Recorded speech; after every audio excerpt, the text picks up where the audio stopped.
नमस्कार दोस्तों, मेरा नाम दीपक है। मैं आया हूं यूपी टीजीटी के पेपर के बारे में बात करने। मैं सेंटर भी गया था, लोगों से भी मिला था और अपने आप में इतिहास में जितना भी एग्जाम मैंने आज तक पढ़ाए हैं या जो भी है, इतना आउट ऑफ सिलेबस पेपर, इतना टफ पेपर मैंने नहीं देखा। मतलब स्टूडेंट्स को एग्जामिनेशन सेंटर के बाहर ही रोना आ रहा था। इतना क्रिटिसिज्म किसी पेपर का आज तक मैंने होते हुए नहीं देखा। 125 क्वेश्चन है, हम समझते हैं 10 क्वेश्चन बाहर आ जाएं, 20 क्वेश्चन बाहर आ जाएं, लेकिन आप जो 4 राइटर आप कह रहे हैं सिलेबस का पार्ट है, उसमें से एक भी क्वेश्चन अगर आप नहीं पूछ रहे हैं, ठीक है ना, तो ये कहीं ना कहीं स्टूडेंट्स के साथ बहुत इनजस्टिस है। पीजीटी का पेपर इतना आसान देने के बाद आप टीजीटी के पेपर को यूजीसी नेट से भी आगे ले जा रहे हैं। यूजीसी नेट वाला बच्चा भी कहीं ना कहीं उसमें प्रॉब्लम फेस कर रहा है। तो देखिए, ये सब जो है ये बहुत इनजस्टिस है। लोग कह रहे हैं कि अगर आयोग को नौकरी देनी ही नहीं है तो बच्चों से इतनी भारी तैयारी, इतनी लंबी तैयारी, 4-4 साल से बच्चा जो है अपने सारे काम छोड़ के इस तैयारी में लगा था, उसको आउट ऑफ मतलब बॉक्स पेपर मिला है। उसको कहीं ना कहीं कुछ भी देखने को नहीं मिला है। लिटरेचर की उसने दिन रात क्लासें ली है, ग्रामर की, वोकैब की। ग्रामर वोकैब में तो चलो फिर भी एक थोड़ा सा कंसोल करने वाला था, वो भी उतना लेवल का नहीं आया, लेकिन थोड़ा कंसोल करने वाला था। तो अब दोस्तों कहीं ना कहीं एक बहुत बड़ा झटका है। बहुत कॉल आए हैं, बहुत मैसेजेस आए हैं और लोग रोना धोना मचा पड़ा है ना। तो ये बहुत ही ज्यादा प्रॉब्लम है ना। अब जो है देखिए, एक बात हो रही है कि क्या ये पेपर कैंसिल होगा। मैं इसको कहूंगा कि इसके चांस हो सकते हैं, क्योंकि इसका विरोध लोग सड़कों पे उतर कर करने वाले हैं। क्योंकि मेरे को नहीं लगता कि लोग इसका विरोध नहीं करेंगे। हम भी करेंगे जितना हमारे से होगा और आप भी करिएगा जितना आपसे हो सकता है। सरकार को ये पेपर जो है बिल्कुल वापस लेना चाहिए। ये कहीं से भी जस्टिस नहीं है। जिन लोगों ने बहुत सीरियस जेन्युइन 3-3 साल देकर तैयारी की है, चारों राइटर पढ़े थे और बहुत मेहनत की थी, बहुत से लोग ये सुनने में आ रहा है कोर्ट जाने की भी तैयारी कर रहे हैं इस पेपर के खिलाफ।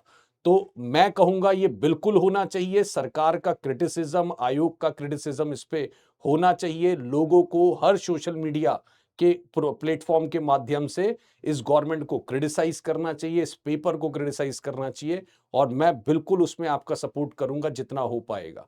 ये पेपर कहीं से भी डाइजेस्ट करने लायक नहीं था। ये बहुत बहुत बहुत खराब था। हम इतने पेपर देके आते हैं, हम कहते हैं टफ आ गया, चलिए थोड़ा सा आउट ऑफ द बॉक्स आ गया, बट यहां पर तो मुझे लग रहा है पूरे का पूरा पेपर, क्योंकि मैं खुद सेंटर गया, मैंने लोगों से, अगर आप देखेंगे पीछे मैं खड़ा भी हूं सेंटर में, लोगों से मैंने बात करी, किसी एक भी व्यक्ति ने नहीं कहा कि उसका पेपर अच्छा गया।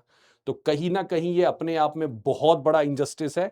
कल भी पेपर हुए, पीजीटी का पेपर हुआ, एलटी का पेपर हुआ, पता नहीं ऐसा क्या हुआ कि यूपी टीजीटी के साथ इंग्लिश में ही इनको ऐसा करना था। तो दोस्तों ये बहुत बड़ा इनजस्टिस है। लोग रो रहे हैं, लोग परेशान हैं, बहुत कॉल्स आई हैं, बहुत बात मेरी हुई है, लेकिन वही है कि अब क्या किया जा सकता है। तो हम सरकार का क्रिटिसिज्म करेंगे, बिल्कुल इसके खिलाफ आवाज उठाएंगे और हम चाहेंगे कि इस पेपर का रोल बैक हो और एक नए तरीके से फिर से पेपर लिया जाना चाहिए। तो जो भी लोग कोर्ट जाने की तैयारी कर रहे हैं हम उनको भी सपोर्ट करेंगे और बहुत लोग कह रहे हैं कि इन पेपर के खिलाफ हम बहुत आवाज उठाने वाले हैं हर सोशल मीडिया प्लेटफॉर्म पे। इसका क्रिटिसिज्म होना चाहिए, क्योंकि यूपी टीजीटी के अंदर आप इस लेवल का पेपर नहीं दे सकते। और जब आपने प्री डिफाइंड सिलेबस दिया हो, 4 राइटर दिए हो और उस 4 राइटर में से एक भी क्वेश्चन आप नहीं पूछ रहे हैं, तो ये टोटल इनजस्टिस है। बहुत बड़ा इनजस्टिस है जिन लोगों ने 2-2 साल 3-3 साल तैयारी की है। तो दोस्तों हम आपके साथ बिल्कुल खड़े हैं, आवाज हम भी उठाएंगे, आप भी अपनी तरफ से हर सोशल मीडिया प्लेटफॉर्म पर, ताकि सरकार तक आपकी जो ये आवाज है बिल्कुल पहुंचनी चाहिए कि भाई ये बिल्कुल गलत हुआ है। इसके लिए हम रेडी नहीं थे, इस चीज के लिए हम तैयार नहीं थे। हमारे घर वाले वेट कर रहे थे कि तैयारी के बाद और बहुत प्लान थे, अब सबको हमने निराश किया है और उसमें हमारी गलती नहीं है, क्योंकि कहीं ना कहीं सरकार ने हमें निराश किया है। तो दोस्तों हम इस पर बिल्कुल अपनी तरफ से आवाज उठाते रहेंगे, आप भी करिएगा जितना आपको हो सकता है हर सोशल मीडिया प्लेटफॉर्म पे, है ना। बहुत पेनफुल डे है हमारे लिए भी, पढ़ाने वालों के लिए भी, क्योंकि इतनी मेहनत करके हमने भी दिन रात जो है मैराथन ली, उदय सर ने मैराथन ली, है ना। उसका आउटकम हमें जो देखने को मिला है वो कहीं से भी सही नहीं है। तो दोस्तों अब यही कहूँगा कि आप अपनी आवाज़ उठाइए, हम भी उठा रहे हैं, देखते हैं अब आगे क्या होता है। पेपर ये दोबारा होना चाहिए, ये मेरी बिल्कुल राय है इसमें। चलिए, thank you so much for watching this video. Bye bye दोस्तों।